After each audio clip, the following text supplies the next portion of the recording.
This past spring and summer, I worked in Budapest on a fellowship at the Danube Institute.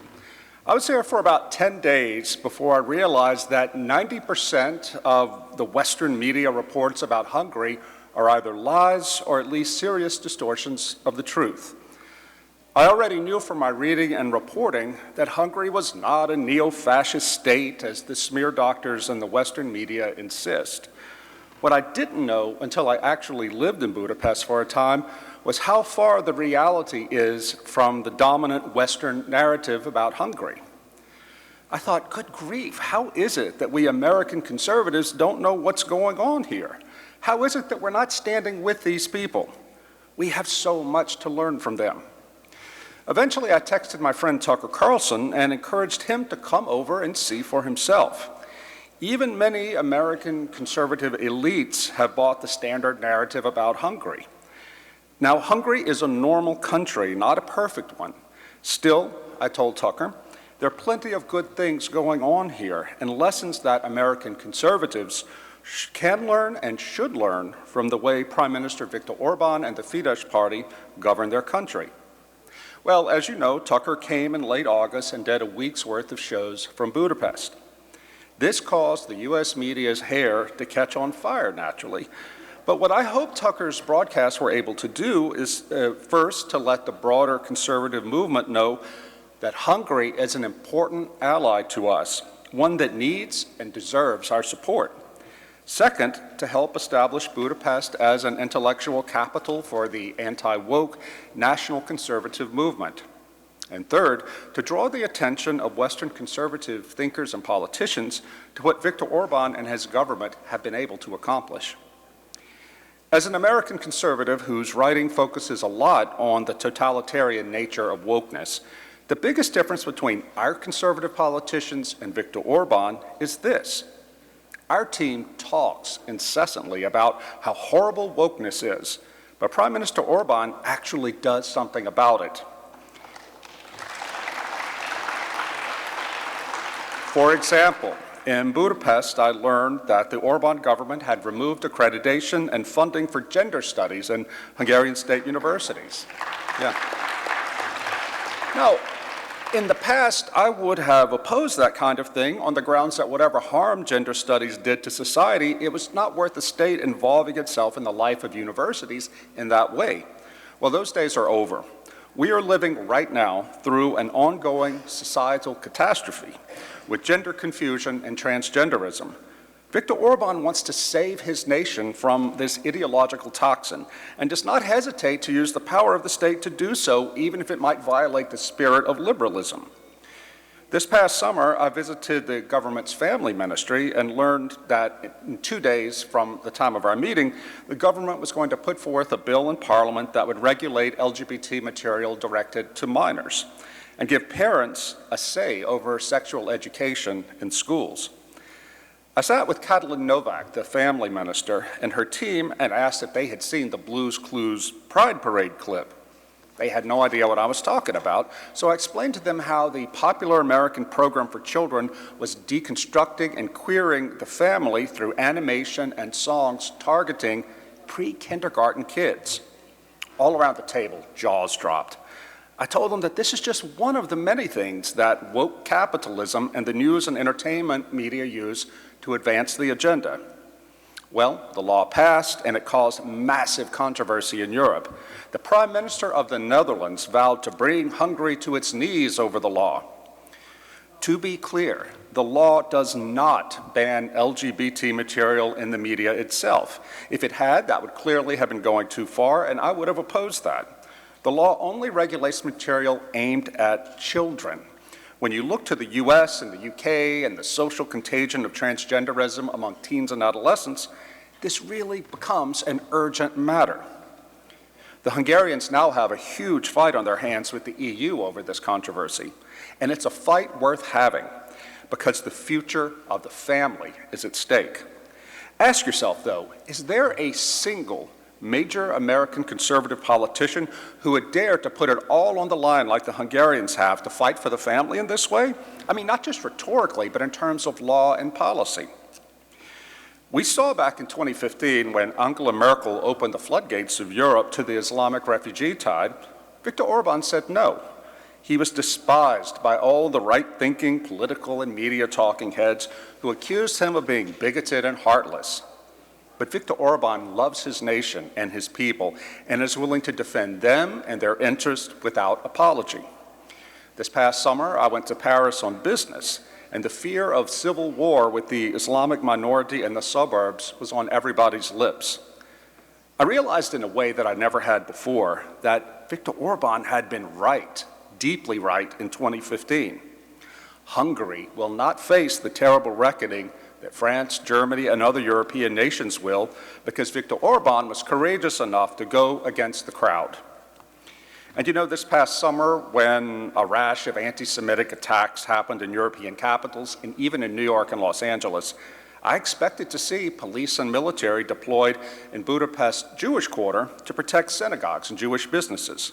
I walked through the Jewish quarter daily going to and from work at the Danube Institute.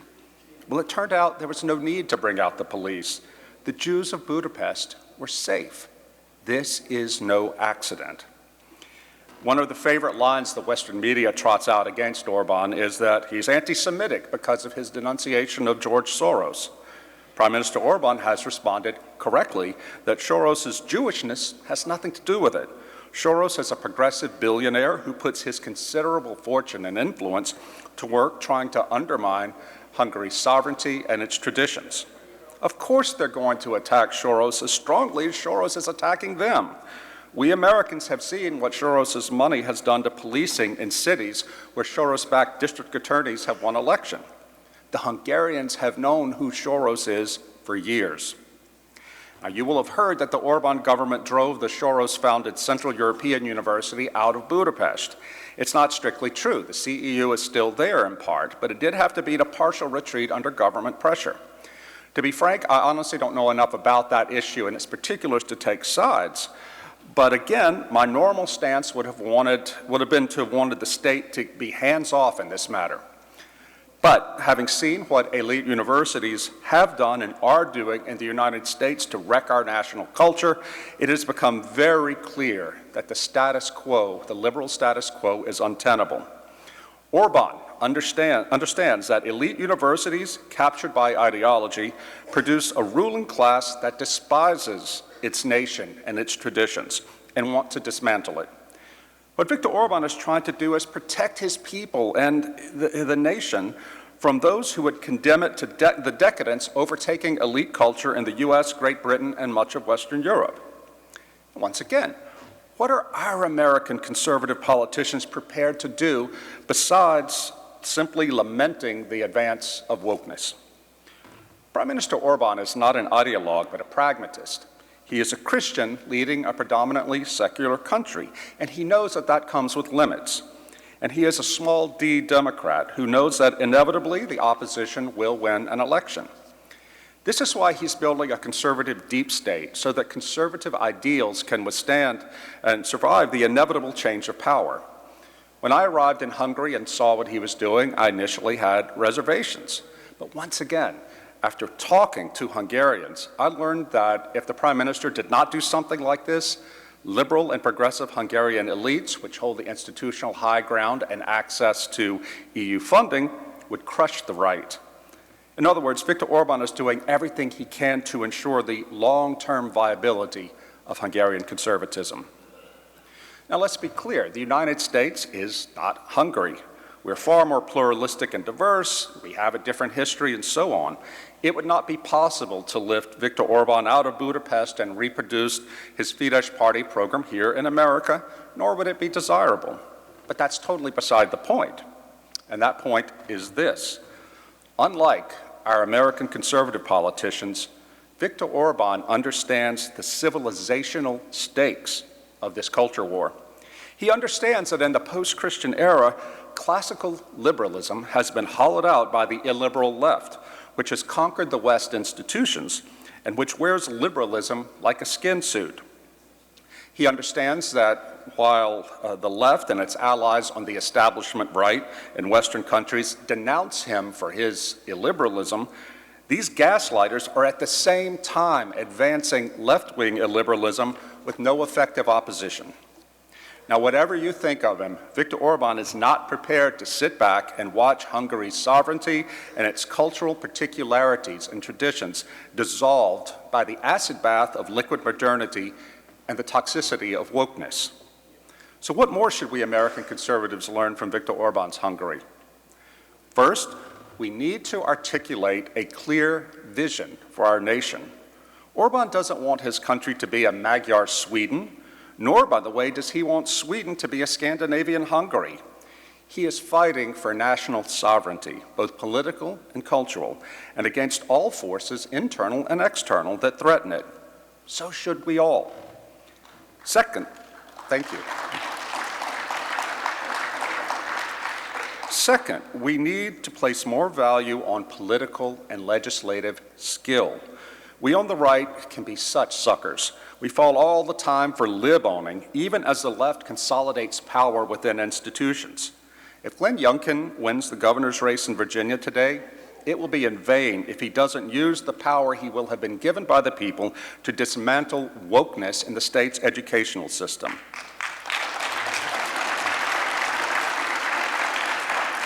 Now, it's not going to be easy, but what is the alternative?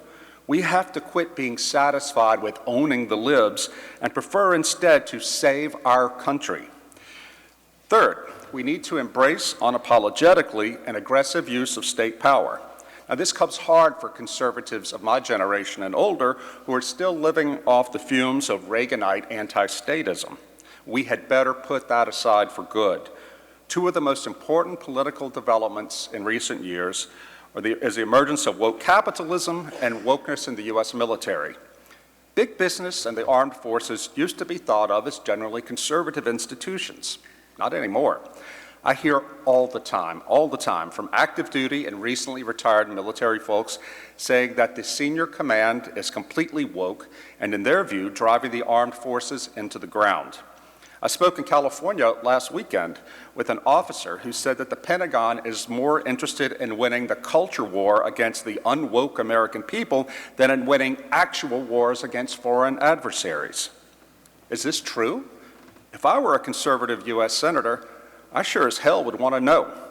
This habitual deference the GOP has had to big business and to the Pentagon has got to end. The only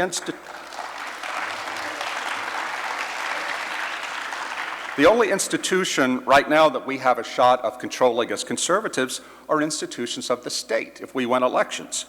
When the people give our side power, let us use it to protect them and to advance the common good from these corrupted institutional elites who are turning our country away from its founding ideals and making it the sick man of the world. As I said earlier, a lot of us American conservatives, we just love to get together and gripe and complain about how bad wokeness is and how the left is ruining everything. I'm one of those people who does this. But I gotta say, a lot of this is grift. It just is. You have to wonder if there isn't something in us that secretly wants the left to win so we can ramp up our complaining and keep making more money.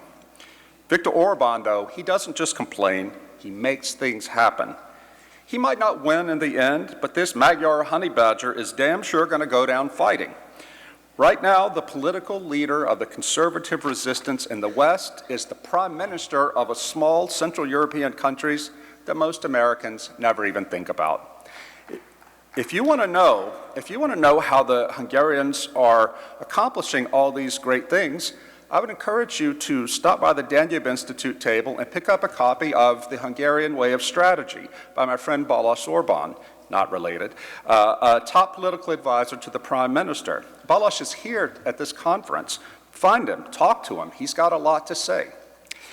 In California last weekend, I met a Romanian evangelical who had been a political prisoner under the communists, who escaped to America and came out to hear me speak because he had read my book, Live Not by Lies, about people like him. When he found out that I had been in Hungary this summer, and he told me how much he loved Viktor Orbán. Well, that's really surprising, I said to him, because I know the Hungarians and the Romanians don't get along. Yeah, he said, but Orbán is a fighter, and he's fighting for the things I believe in. I know just how that Romanian man feels. Thank you very much.